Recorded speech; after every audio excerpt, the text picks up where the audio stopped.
મધ્ય અમેરિકાના આ અફાટ વર્ષાવનોમાં સદીઓથી એક ગૂઢ મૌન છવાયેલું છે.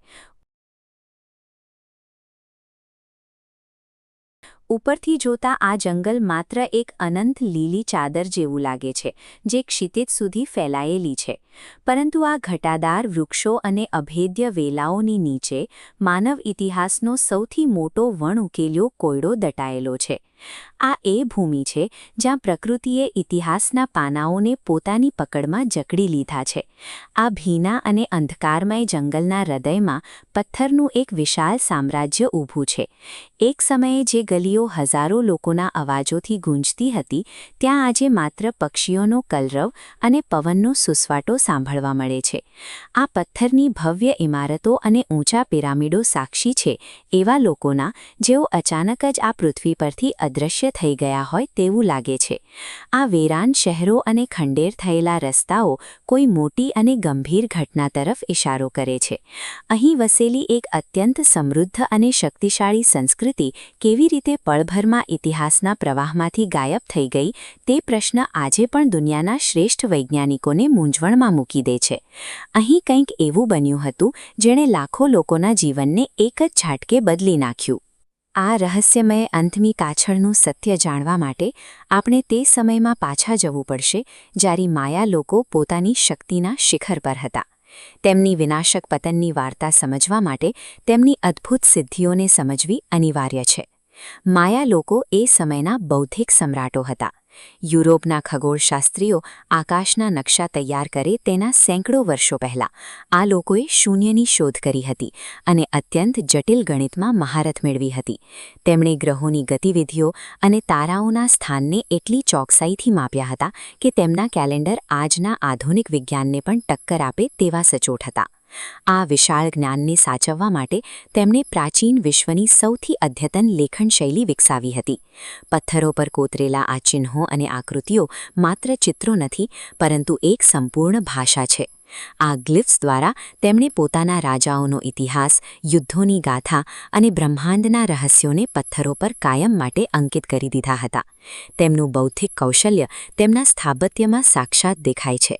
કોઈપણ ધાતુના ઓજારો કે ભાર ખેંચવા માટેના પ્રાણીઓના ઉપયોગ વગર તેમણે ગણિતના નિયમોને પથ્થરમાં કંડાર્યા હતા.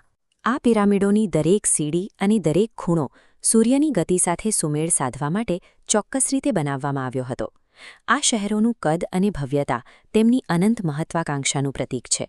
વિશાળ મેદાનો, ઊંચા મંદિરો અને જટિલ જળ વ્યવસ્થા એ વાતની સાબિતી આપે છે કે તેઓ પ્રકૃતિને પોતાની જરૂરિયાત મુજબ વાળવાની શક્તિ ધરાવતા હતા. આ કોઈ સામાન્ય વસાહતો નહોતી, પણ પથ્થર અને વિજ્ઞાનનું એક અતુલ્ય સામ્રાજ્ય હતું. ઈસવીસન 800ના સમયગાળા સુધીમાં માયા સંસ્કૃતિએ આ ગાઢ જંગલો પર પોતાનું એક હથ્થું શાસન સ્થાપી દીધું હતું. તેમનું સામ્રાજ્ય આર્થિક, સૈન્ય અને વૈજ્ઞાનિક રીતે એટલું મજબૂત હતું કે તે ક્યારેય પડી ભાંગશે તેવી કલ્પના કરવી પણ અશક્ય લાગતી હતી. પરંતુ ઇતિહાસ હંમેશા ધાર્યા મુજબ નથી ચાલતો. ઈસવીસન 900ની આસપાસ એક અણધારી સ્તબ્ધતા છવાઈ ગઈ. પેઢીઓથી ચાલતા બાંધકામો અધવચ્ચે અટકી ગયા અને શિલ્પકારોએ પોતાની છીણી કાયમ માટે નીચે મૂકી દીધી. હંમેશા કોલાહલથી ભરેલા આ શહેરોમાં અચાનક એક ભેદી સન્નાટો પ્રસરી ગયો. આ પતનની સૌથી વિચિત્ર બાબત એ હતી કે લોકો ધીમે ધીમે નહીં પણ એકાએક જતા રહ્યા હતા. પુરાતત્વ વિભાગને પુરાવા મળ્યા છે કે લોકો પોતાનો કિંમતી સામાન અને રોજિંદી ચીજવસ્તુઓ એમ જ મૂકીને નીકળી ગયા હતા, જાણે કે કોઈ અજાણ્યા ભયે તેમને ભાગવા પર મજબૂર કર્યા હોય. જે સામ્રાજ્ય સદીઓ સુધી અડીખમ ઊભું હતું, તેને જંગલે ફરીથી પોતાના કબજામાં લેવાનું શરૂ કર્યું. પથ્થરની દિવાલોમાં તિરાડો પડવા લાગી અને વિશાળ વૃક્ષોના મૂળિયાએ ભવ્ય મહેલોને જમીનદોસ્ત કરી નાખ્યા. પ્રકૃતિએ માનવીય અભિમાનને ફરીથી માટીમાં મેળવી દીધું. માયા સંસ્કૃતિનો આ અંત કોઈ ક્રમિક પ્રક્રિયા નહોતી. માત્ર થોડા જ દાયકાઓમાં એક આખું સામ્રાજ્ય પત્તાના મહેલની જેમ વિખેરાઈ ગયું. આ અચાનક આવેલા પરિવર્તને ઇતિહાસકારો સમક્ષ એક મોટો પ્રશ્ન મૂક્યો. લાખો લોકો એકસાથે ક્યાં ગયા અને શા માટે? વૈજ્ઞાનિકો આ પતન પાછળના મુખ્ય કારણોને શોધી રહ્યા છે. સૌથી મોટું કારણ આબોહવા પરિવર્તન માનવામાં આવે છે. આ આલેખ દર્શાવે છે કે એ સદીઓમાં વરસાદના સ્તરમાં ભયંકર ઘટાડો થયો હતો. એક સતત ચાલતા ભીષણ દુષ્કાળે માયા ખેતીવાડીનો પાયો હચમચાવી નાખ્યો અને પીવાના પાણીના સ્ત્રોતો સૂકવી દીધા. સંસાધનોની આ અછતને કારણે આંતરિક અરાજકતા ફેલાઈ. જ્યારે અનાજના ભંડારો ખાલી થયા ત્યારે ભાઈ વચ્ચે અને પાડોશી રાજ્યો વચ્ચે લોહિયાળ યુદ્ધો શરૂ થયા. જીવંત રહેવાની મથામણે એક શાંતિપ્રિય સમાજને હિંસાની આગમાં ધકેલી દીધો. પતનની આ અણી પર સમાજના શાસકો અને ધર્મગુરુઓએ બધું નિયંત્રિત કરવા માટે કટ્ટર માર્ગ અપનાવ્યો. જ્યારે વિજ્ઞાન અને ખેતી નિષ્ફળ ગઈ ત્યારે તેમણે અંધશ્રદ્ધાનો સહારો લીધો.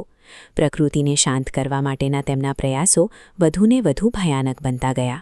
આત્યંતિક પરિસ્થિતિમાં તેમણે નરસંહાર અને માનવ બલિદાનની પ્રથાને તેજ કરી દીધી.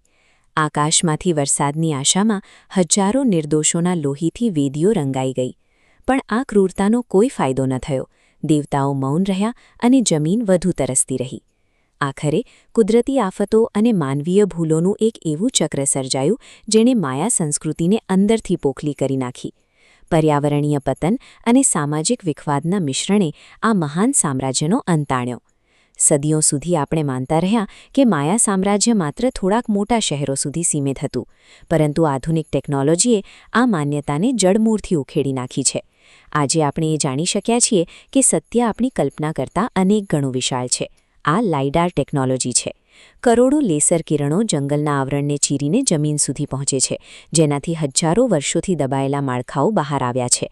લાઇડાર ડેટાથી 60,000થી વધુ અજાણ્યા બાંધકામ શોધાયા છે. આ સાબિત કરે છે કે અહીં લાખો નહીં પણ કરોડો લોકો વસતા હતા. આ શહેરો એકબીજાથી છૂટાછવાયા નહોતા, પરંતુ હજારો કિલોમીટર લાંબા રસ્તાઓ અને નહેરોથી જોડાયેલા હતા. આ એક એવું વિશાળ નેટવર્ક હતું જે એ સમયના વિશ્વના કોઈ પણ સામ્રાજ્ય કરતાં વધુ જટિલ અને સુવ્યવસ્થિત હતું. આ નવી શોધોએ માયા સંસ્કૃતિના પતનને વધુ ગંભીર બનાવી દીધું છે. આ માત્ર થોડા ગામડાઓનું વિખેરવું નહોતું, પરંતુ એક વૈશ્વિક કક્ષાની મહાસત્તાનું સંપૂર્ણ પતન હતું. જ્યારે આટલી મોટી વસ્તી ધરાવતું સામ્રાજ્ય ધરાશાયી થાય ત્યારે તેની અસરો હજારો માઇલ સુધી વર્તાય છે. આજે પણ માયા સંસ્કૃતિના અંતિમ દિવસોમાં બરાબર શું બન્યું હતું તે એક રહસ્ય છે. વિજ્ઞાને આપણને કડીઓ તો આપી છે, પણ તે લોકોની ચીસો અને તેમની છેલ્લી ક્ષણોના સાક્ષી માત્ર આ મૂંગા પથ્થરો જ છે. માયા લોકોની વાર્તા આપણને અરીસો બતાવે છે. તેમણે પ્રકૃતિની મર્યાદાઓને નજરઅંદાજ કરી અને સંસાધનોનો એટલો બધો વપરાશ કર્યો કે પર્યાવરણ તેમને ટેકો આપવાનું બંધ કરી દીધું. આજના આધુનિક યુગના વધતા જતા શહેરો અને ઘટતા જતા કુદરતી સ્ત્રોતો એ જ ભયંકર ભૂલોનું પુનરાવર્તન કરી રહ્યા હોય તેવું લાગે છે. જો માયા જેવી અત્યંત બુદ્ધિશાળી અને આધુનિક સંસ્કૃતિ પર્યાવરણ સાથેના અસંતુલનને કારણે ભૂંસાઈ જઈ શકે છે, તો આપણે પણ સુરક્ષિત નથી. પ્રકૃતિની તાકાત સામે માનવીય પ્રગતિ હંમેશા વામણી સાબિત થાય છે.